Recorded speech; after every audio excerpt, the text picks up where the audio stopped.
أعوذ بالله من الشيطان الرجيم. بسم الله الرحمن الرحيم.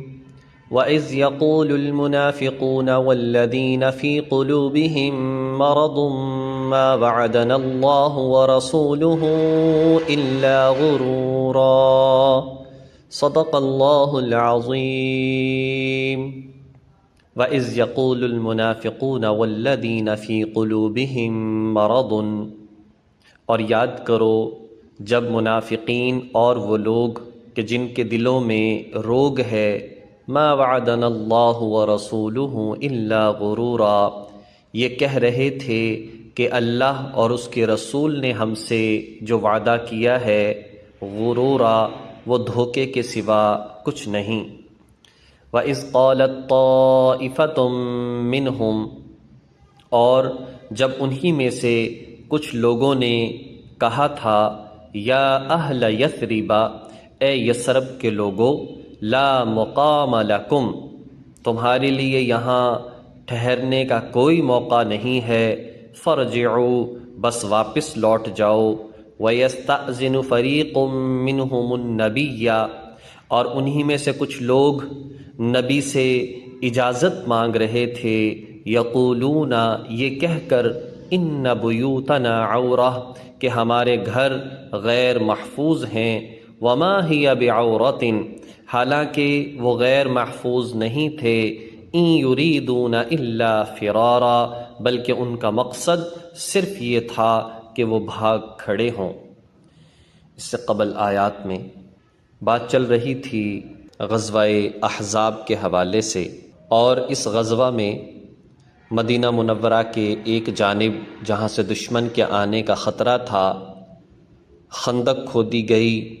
اور صحابہ کرام میں کچھ جگہیں تقسیم کر دی گئی کہ اتنا حصہ ان صحابہ کرام نے کھودنا ہے۔ مستند روایات کے اندر آتا ہے کہ جو جگہ حضرت سلمان فارسی رضی اللہ تعالی عنہ کو ملی، وہاں پر ایک مضبوط چٹان آ گئی۔ بہت کوشش کی، مختلف صحابہ کرام نے کوشش کی، لیکن وہ چٹان نہ ٹوٹی۔ نبی پاک صلی اللہ علیہ وسلم کو اطلاع کی گئی، آپ بنفس نفیس خود تشریف لائے، آپ نے کدال اپنے دست مبارک میں پکڑی اور آیت پڑھی، وَتَمَّتْ كَلِمَةُ رَبِّكَ صِدْقًا، اور اس پر ایک ضرب لگائی، اس چٹان کا 1/3 ٹوٹ گیا، روشنی نمودار ہوئی، جس میں حضور نے فرمایا کہ مجھے یمن اور کسریٰ کے محلات دکھائی دیے۔ دوسری مرتبہ آپ نے پھر اس پر ضرب لگائی، حضور نے آیت کو مکمل کیا، وَتَمَّتْ كَلِمَةُ رَبِّكَ صِدْقًا وَعَدْلًا، اور ضرب لگائی تو وہ دوسری مزید ٹوٹ گئی، اور اس میں سے روشنی نمودار ہوئی، جس میں حضور نے فرمایا مجھے روم کے محلات دکھائی دیے۔ تیسری مرتبہ آپ نے ضرب لگائی اور وہ چٹان مکمل ٹوٹ گئی، اور حضور نے فرمایا کہ جو روشنی نمودار ہوئی، مجھے اس میں یمن، ایران اور روم کے محلات دکھائی دیے۔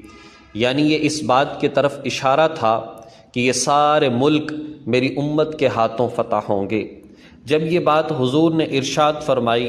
تو منافقین نے یہ کہنا شروع کر دیا، یہاں تو شہر بچانا مشکل ہو رہا ہے، یہاں تو جان بچانا مشکل ہو رہا ہے کہ خندق کھودی جا رہی ہے اور اتنے بڑے بڑے خواب دیکھے جا رہے ہیں۔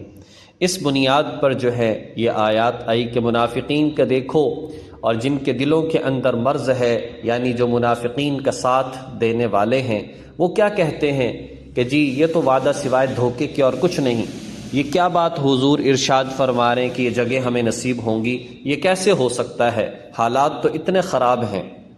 اور انہی منافقین میں سے پھر ایک جماعت نے مدینہ والوں سے کہنا شروع کر دیا، چونکہ مدینہ کا پہلا نام یثرب تھا، حضور نے اس نام کو تبدیل فرما دیا، اس لیے کہ اس کا نام تھا ملامت۔ جب حضرت یوسف علیہ السلام کے بھائی سامنے آئے تو انہوں نے فرمایا، لا تثریب علیکم اليوم، جاؤ آج معاف ہے، کوئی ملامت نہیں تمہارے اوپر۔ تو اسی طرح سے یثرب کا معنی ملامت بنتا ہے، تو حضور نے فرمایا کہ اس کا معنی بدل کر آپ نے مدینہ منورہ رکھ دیا۔ تو انہوں نے کہا کہ اے یثرب والو، یہاں سے نکل جاؤ،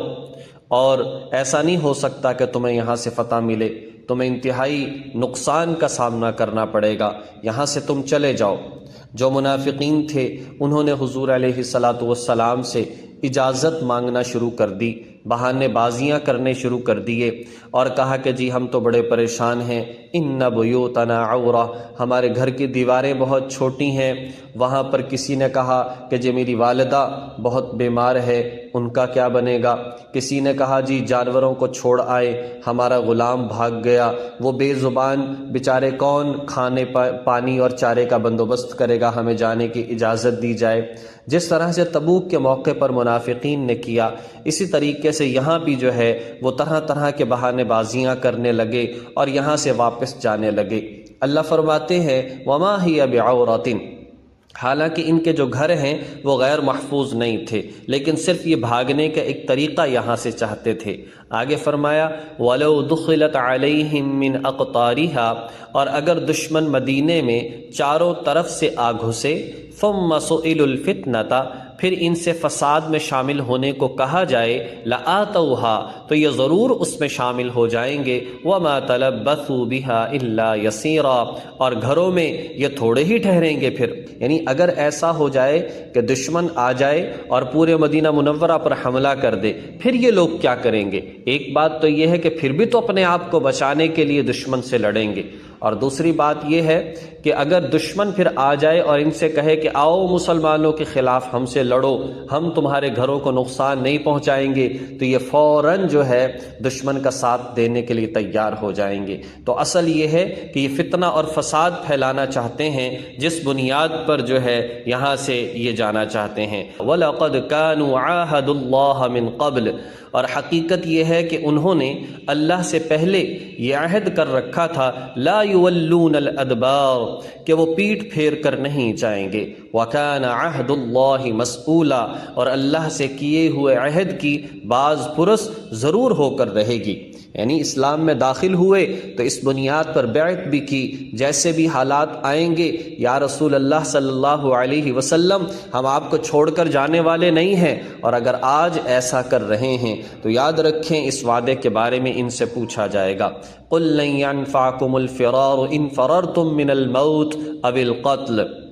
ان سے کہہ دو کہ اگر تم موت سے یا قتل سے بھاگ بھی جاؤ تو یہ بھاگنا تمہیں کوئی فائدہ نہیں دے گا، وَإِذًا لَّا تُمَتَّعُونَ إِلَّا قَلِيلًا، اور اس صورت میں تمہیں جو لطف اٹھانے کا موقع دیا جا رہا ہے وہ بہت تھوڑا سا ہے۔ یعنی یہاں سے بھاگ بھی نکلو، یہاں سے چلے بھی جاؤ تو تمہیں کوئی چیز فائدہ پہنچانے والی نہیں ہوگی۔ بچ جاؤ گے، کتنا بچو گے؟ آخر کار موت نے تو آنا ہی ہے، کتنا کچھ حاصل کر لو گے، مزے اڑا لو گے، آخر موت نے آنا ہی ہے۔ تو جو اس نافرمانی میں موت آئے گی، جو اللہ کے نبی کو تنہا چھوڑ کر تمہیں موت آئے گی، اور جو تمہیں صحابہ کرام اور اسلام کی مدد نہ کرنے پر جو میں تکالیف کا سامنا کرنا پڑے گا، تمہیں اس بات کا تصور نہیں ہے۔ قُلْ مَنْ ذَا الَّذِي يَعْصِمُكُم مِّنَ اللَّهِ، کہو کہ کون ہے جو تمہیں اللہ سے بچا سکے۔ ان اراد بکم سوءا، اگر وہ تمہیں کوئی برائی پہنچانے کا ارادہ کر لے، او اراد بکم رحمتا، یا اللہ اپنی رحمت تم تک پہنچانے کا ارادہ کر لے تو کون ہے جو اس رحمت کو روک سکے؟ ولا یجدون لهم من دون اللہ ولیا ولا نصیرا، اور اللہ کے سوا ان لوگوں کو نہ کوئی رکھوالا مل سکتا ہے، نہ کوئی مددگار مل سکتا ہے۔ قد يعلم الله المعوقين منكم والقائلين لإخوانهم هلم إلينا ولا يأتون البأس إلا قليلا،